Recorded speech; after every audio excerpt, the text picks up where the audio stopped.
Saudara, polisi terus menyelidiki penyebab kematian satu keluarga di Kalideres, Jakarta Barat. Ahli forensik masih memeriksa bukti yang ditemukan di sekitar jasad korban. Polisi mengatakan penyebab kematian 4 orang di Kalideres ini salah satunya diselidiki lewat sisa kotoran korban atau feses. Saat ini tim ahli masih menyelidiki feses 4 korban di laboratorium. Hingga hari ini polisi masih belum menemukan penyebab kematian. Kehati-hatian, ya, sebagai contoh ya, kemarin berdasarkan keterangan dari kedokteran forensik, kita menemukan feses. Nah, feses ini kita harus teliti di laboratorium. Nah, ini mengandung apa? Nah, ini harus kita teliti lagi. Ya, apakah arti daripada temuan otopsi itu? Nah, nanti ahli yang akan menjelaskan. Ya, mungkin bisa mengungkap ataupun justru mematahkan mungkin praduga selama ini, kita tidak tahu juga.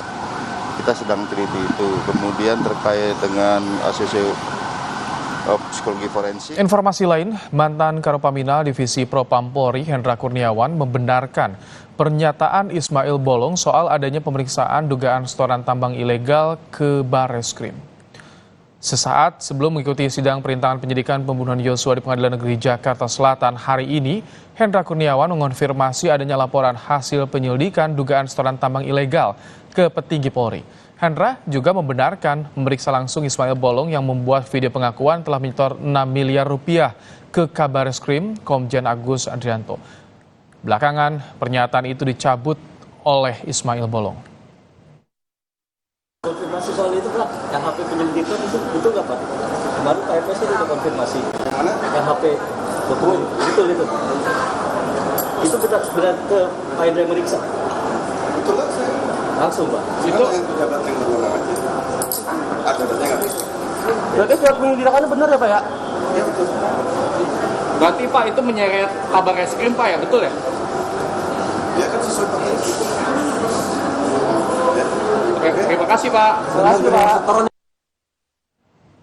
Bagaimana harusnya Polri merespons pernyataan dari Hendra Kurniawan? Kita akan perbincangkan dengan mantan Kabareskrim Komjen Purnawirawan Ito Sumardi. Selamat petang Pak Ito. Selamat petang, Mas Rahmat. Pak Ito, sudah ada pernyataan dari Hendra Kurniawan, sebelumnya dari Verdi Sambo. Apa yang harus dilakukan Polri di kasus ini Pak Ito? Ya, yang pertama tentunya pemeriksaan yang dilakukan oleh Saudara Hendra Kurniawan itu kan sifatnya dinas ya, kedinasan berdasarkan informasi, dan saya yakin itu ada perintah. Karena tidak mungkin seorang perwira tinggi ya, kemudian juga yang memang di bidangnya Paminal, itu berangkat ke Kalimantan Timur untuk melakukan pemeriksaan bukan hanya kepada Ismail Bolong saja, tapi kepada beberapa perwira-perwira di sana.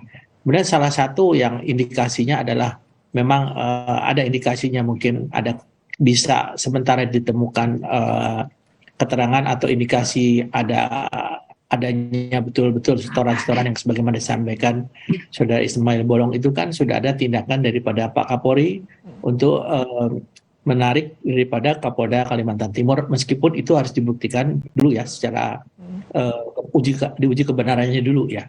Kemudian yang kedua, bahwa kemudian Ismail Bolong itu kan mengaku menyampaikan pada saat bulan Februari ya, kalau tidak salah di sebuah hotel, kemudian dan dia dalam keadaan mabuk, disuruh membaca testimoni telepon. Nah, kalau yang ini mungkin menurut saya memang harus dipertanyakan juga, karena kan orang diperiksa itu harus dalam keadaan sadar dan dia betul-betul dalam keadaan fisik yang baik. Itu salah satu persyaratan memeriksa orang. Kemudian yang kedua yang disampaikan oleh Ismail Bolong ini kan kemudian dicabut lagi ya. Ini tentunya menjadi satu pertanyaan. Baik. Ya, isu bagi masyarakat ya. Pak Ito, Kapolri kan sudah perintahkan tangkap Ismail Bolong soal kasus ini. Apakah ini harus seiringan juga dengan penonaktifan Kabareskrim untuk sementara agar bisa terang benderang memudahkan untuk penyidikan? Saya kira mungkin kalau itu terlalu jauh ya, ini kan baru merupakan isu saja yang disampaikan yang tentunya saat ini di dalam sedang dilakukan pemeriksaan ya.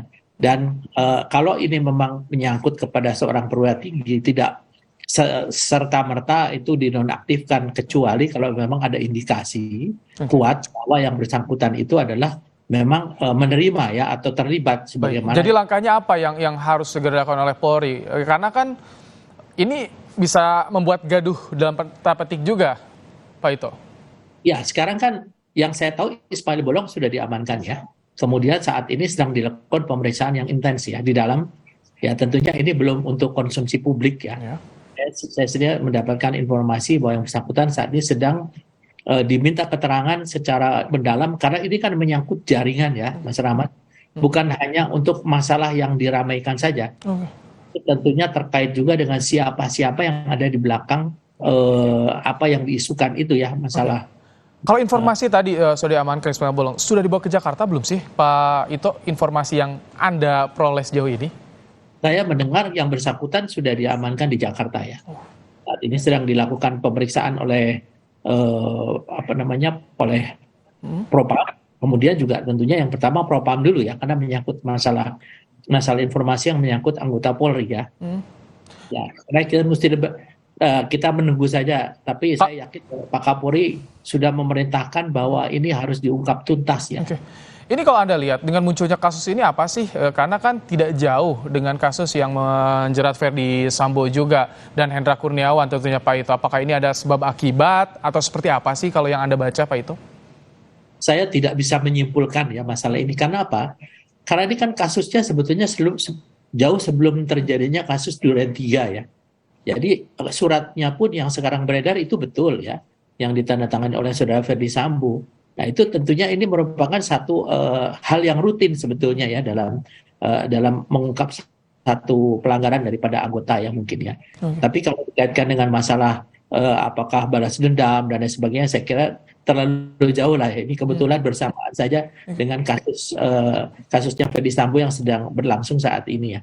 Ini kalau ada isunya mengarah ke Pak Kabar Eskrim, bagaimana? Apakah harus ada pernyataan yang disampaikan ke publik dari Kabar Eskrim agar memperjelas seperti apa sih sebetulnya yang terjadi?